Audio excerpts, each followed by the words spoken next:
स्वागत है आप सभी का प्रियंका मोटिवेशनल चैनल पर, जहां आपको मिलती हैं प्रेरणादायक, भावनात्मक और जीवन बदलने वाली कहानियां। अगर आपको हमारी कहानियां पसंद आए तो वीडियो को लाइक करें, कमेंट करें और चैनल को सब्सक्राइब करना न भूलें। तो आइए आज की कहानी की ओर बढ़ते हैं, जो आपके जीवन में एक नई सीख और ऊर्जा लेकर आएगी। एक साधु ने कुंवारी की प्यास बुझाई। नैतिक कहानी, भावनात्मक हिंदी कहानी स्टोरी की शुरुआत के लिए आकर्षक उद्घोषणा। बहुत समय पहले की बात है, एक गांव में एक साधु महात्मा रहते थे। वे बहुत परोपकारी और दयालु थे। उनका एक ही उद्देश्य था, दूसरों की मदद करना और धर्म का प्रचार करना। साधु हर दिन गांव गांव घूमते, भूखों को भोजन कराते और प्यासों को पानी पिलाते। गर्म दोपहर और प्यास से तड़पती लड़की। एक दिन ग्रीष्म ऋतु की भयंकर गर्मी थी। साधु एक लंबी यात्रा पर निकले थे। रास्ते में उन्होंने देखा कि एक किशोरी, जो बहुत सुंदर लेकिन कमजोर दिख रही थी, प्यास के मारे बेहाल हो रही थी। उसके होंठ सूख चुके थे और उसकी आंखों में प्यास की पीड़ा झलक रही थी। साधु उसके पास गए और बोले, बेटी क्या हुआ, तुम इतनी परेशान क्यों हो? लड़की ने कहा, बाबा मुझे बहुत प्यास लगी है, लेकिन यहाँ दूर दूर तक पानी नहीं मिल रहा, मैं बहुत थक गई हूँ। साधु की करुणा और चमत्कारी पानी। साधु के पास एक छोटी सी जलपात्र कमंडल थी, जिसमें थोड़ा सा पानी था, लेकिन वह पानी भी काफी नहीं था। उन्होंने आंखें बंद की और भगवान से प्रार्थना की, हे प्रभु इस प्यासे को पानी दो। जैसे ही साधु ने अपनी झोली खोली, वहां एक चमकदार जलपात्र प्रकट हो गया, जो मीठे जल से भरा था। साधु ने वह पानी लड़की को दिया। लड़की ने जैसे ही पानी पिया, उसे एक अद्भुत ताजगी और शक्ति महसूस हुई। उसकी प्यास बुझ गई और वह अपने आप को पहले से अधिक ऊर्जावान महसूस करने लगी। लड़की का आभार और साधु का ज्ञान। लड़की ने साधु के चरणों में गिरकर कहा, बाबा आप कोई साधारण व्यक्ति नहीं है, आपने मेरी प्यास बुझाई और मुझे नया जीवन दिया। साधु मुस्कुराए और बोले, बेटी जल ही जीवन है, लेकिन याद रखना, इस संसार में केवल शरीर की प्यास नहीं होती, आत्मा की भी प्यास होती है। आत्मा की प्यास केवल सच्चाई, प्रेम और भक्ति से बुझती है। अगर तुम सच्चे मार्ग पर चलोगी तो जीवन में कभी प्यास या दुख का अनुभव नहीं करोगी। कहानी से शिक्षा। ये कहानी हमें सिखाती है कि सच्ची सेवा वह होती है जो बिना किसी स्वार्थ के की जाए। सिर्फ शारीरिक प्यास ही नहीं, आत्मा की प्यास भी बुझानी जरूरी है, और वह केवल धर्म, प्रेम और सत्य से बुझती है। करुणा और दया से किया गया कार्य एक साधारण घटना को चमत्कार में बदल सकता है। इस कहानी को सुनकर आपका हृदय भी करुणा और सेवा भाव से भर जाए, यही कामना है। एक साधु ने कुंवारी की प्यास बुझाई। प्रेरणादायक कहानी। बहुत समय पहले की बात है, एक तपस्वी साधु हिमालय की पहाड़ियों में कठोर तपस्या कर रहे थे। वे दिन रात ध्यान में लीन रहते और भगवान का स्मरण करते। एक दिन उन्हें आभास हुआ कि अब उन्हें लोगों के बीच जाकर सेवा करनी चाहिए। उन्होंने अपना आसन छोड़ा और गांव गांव जाकर भिक्षा मांगने और जरूरतमंदों की सहायता करने लगे। गर्मी से तपती धरती और प्यास की पीड़ा। एक बार साधु एक बड़े रेगिस्तानी इलाके से गुजर रहे थे। सूरज आसमान में आग उगल रहा था, चारों ओर धूल ही धूल थी, कोई पानी का स्रोत नहीं था। चलते चलते साधु भी थक गए और एक पेड़ के नीचे बैठकर विश्राम करने लगे। तभी उन्होंने देखा कि दूर से एक युवती कांपती हुई चली आ रही थी। उसके पैर कांप रहे थे, होंठ सूख चुके थे और आंखों में प्यास की तड़प थी। वह बार बार इधर उधर देखती, लेकिन दूर दूर तक पानी नहीं था। साधु की दया और जल की खोज। साधु ने अपनी झोली से अपना कमंडल निकाला, लेकिन उसमें पानी के कुछ ही बूंदें थीं। वह युवती उनकी ओर बड़ी आशा से देख रही थी। साधु ने उसे पास बुलाया और कहा, बेटी तुम्हें बहुत प्यास लगी है, लेकिन मेरा कमंडल खाली हो चुका है, तुम्हारे लिए कुछ करना होगा। साधु उठे और आसपास पानी खोजने लगे। काफी दूर चलने के बाद उन्हें एक सूखा हुआ कुआं दिखाई दिया, लेकिन कुएं में पानी बहुत गहरा था और अकेले निकालना असंभव था। भगवान की कृपा और चमत्कारी जल। साधु ने भगवान से प्रार्थना की, हे प्रभु ये बेटी प्यास से मर रही है, कृपा करके इसकी प्यास बुझा दो।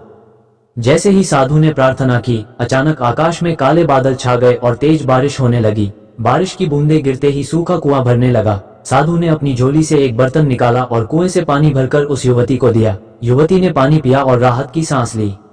युवती की पहचान और भाग्य का रहस्य। पानी पीने के बाद युवती ने साधु के चरणों में गिरकर कहा, बाबा आपने मेरी जान बचाई। मैं कोई साधारण लड़की नहीं हूँ, मैं एक राजा की बेटी हूँ। जब मैं छोटी थी तब एक तांत्रिक ने कहा था कि मेरी शादी तभी होगी जब कोई मुझे मरते समय पानी पिलाएगा। साधु ये सुनकर मुस्कुराए और बोले, बेटी जीवन में भाग्य से ज्यादा कर्म का महत्व होता है। आज अगर भगवान ने तुम्हारी रक्षा की तो इसका अर्थ है कि तुम्हारे अच्छे कर्म तुम्हारे साथ हैं। जाओ अपने घर लौटो और अच्छे कर्म करो। युवती ने साधु का आशीर्वाद लिया और घर लौट गई। उसके कुछ ही समय बाद उसकी शादी तय हो गई और वह सुखी जीवन जीने लगी। कहानी से शिक्षा। एक, किसी की निस्वार्थ सेवा करना सबसे बड़ा धर्म है। 2. भगवान हमेशा उनकी मदद करते हैं जो सच्चे मन से दूसरों की सहायता करते हैं। 3. भाग्य से ज्यादा महत्वपूर्ण हमारे कर्म होते हैं क्योंकि अच्छे कर्म हमें अच्छा भाग्य देते हैं। इस प्रेरणादायक कहानी को अपने जीवन में अपनाएं और हमेशा जरूरतमंदों की मदद करें। एक साधु ने कुंवारी की प्यास बुझाई। कहानी का आगे का भाग। राजकुमारी को जीवनदान देने के बाद साधु अपने मार्ग पर आगे बढ़ गए, लेकिन इस घटना का असर केवल राजकुमारी तक ही सीमित नहीं था। उसकी किस्मत तो बदल गई थी, पर साधु के जीवन में भी एक नया मोड़ आ चुका था। राजमहल में हलचल और साधु की खोज। राजकुमारी जब अपने महल पहुंची तो उसने अपने माता पिता को पूरी घटना बताई। राजा और रानी बहुत खुश हुए और बोले, जिस साधु ने हमारी बेटी को जीवनदान दिया, हमें उन्हें ढूंढकर सम्मान देना चाहिए। राजा ने अपने सैनिकों को भेजा कि वे उस साधु को ढूंढकर महल लाएं। कई दिनों की खोज के बाद सैनिकों को एक जंगल में वह साधु ध्यानमग्न अवस्था में मिले। वे विनम्रता से उनके पास गए और बोले, महात्मा, हमारे राजा आपको अपने महल में बुला रहे हैं। उन्होंने आपके लिए बहुत भव्य स्वागत की तैयारी की है। साधु मुस्कुराए और बोले, मुझे किसी सम्मान की आवश्यकता नहीं। जो कार्य मैंने किया वह सिर्फ मानवता के लिए था। राजा और साधु का संवाद। सैनिकों के अनुरोध पर साधु महल पहुंचे। राजा ने उनका भव्य स्वागत किया और सोने चांदी से उन्हें सम्मानित करना चाहा, लेकिन साधु ने सब कुछ लेने से इनकार कर दिया और बोले, राजन, सच्ची सेवा किसी इनाम की लालसा से नहीं की जाती।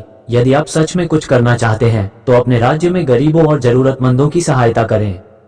राजा को साधु की बात समझ आ गई। उन्होंने घोषणा की कि उनके राज्य में अब कोई भी भूखा प्यासा नहीं रहेगा। गरीबों के लिए अन्न क्षेत्र बनाए गए जहां मुफ्त में भोजन और पानी मिलता था।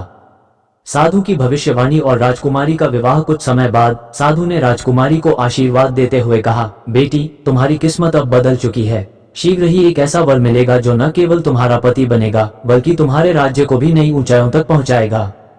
कुछ ही दिनों बाद एक नेबरिंग राज्य के राजकुमार ने स्वयंवर के लिए संदेश भेजा। यह विवाह बहुत ही शुभ और प्रेम से भरा हुआ था। विवाह के दिन राजकुमारी ने साधु को बुलाया और अपने हाथों से उन्हें भोजन कराया।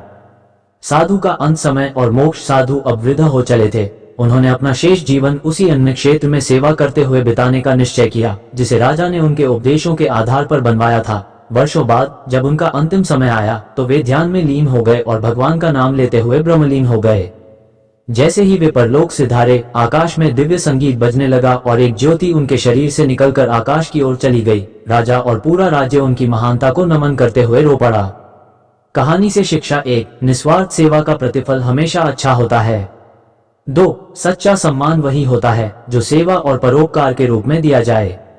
3. अच्छे कर्म करने से भाग्य बदल सकता है। 4. त्याग और भक्ति से ही मोक्ष की प्राप्ति होती है। इस कहानी से हमें यह सीखने को मिलता है कि एक छोटी सी करुणा भरी मदद किसी का जीवन बदल सकती है और अच्छाई का प्रभाव सदियों तक रहता है। एक साधु ने कुंवारी की प्यास बुझाई। अंतिम अध्याय। साधु महात्मा के ब्रह्मलीन होने के बाद भी उनकी शिक्षाएं और उपदेश लोगों के हृदयों में जीवित रहे। राजा ने उनके सम्मान में पूरे राज्य में धर्मशालाएं और अन्य क्षेत्र बनवाए जहां हर गरीब और जरूरतमंद को भोजन और पानी निःशुल्क दिया जाता था। ये परंपरा वर्षों तक चलती रही और साधु का नाम श्रद्धा से लिया जाता रहा।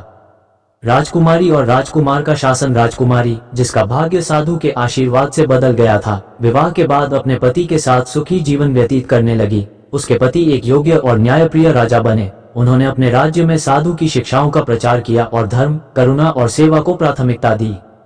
राजकुमारी ने अपने जीवन का उद्देश्य बना लिया कि वह साधु के विचारों को आगे बढ़ाएगी। उसने महिलाओं और बालिकाओं की शिक्षा पर ध्यान देना शुरू किया। राजमहल के अंदर एक बड़ा आश्रम स्थापित किया गया जहां निर्धन कन्याओं को शिक्षा और आत्मनिर्भर बनने की शिक्षा दी जाती थी।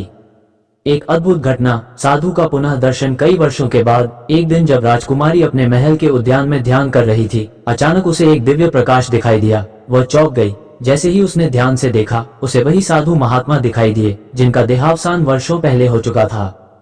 साधु ने मुस्कुराकर कहा, बेटी, मैंने देखा कि तुमने मेरी शिक्षाओं को अपनाया और लोगों की सेवा में अपना जीवन समर्पित कर दिया। यही सच्ची भक्ति और धर्म है। अब मैं तुम्हें एक रहस्य बताने आया हूँ। राजकुमारी ने श्रद्धा से सिर झुकाया और बोली, बाबा, कृपया मुझे बताइए।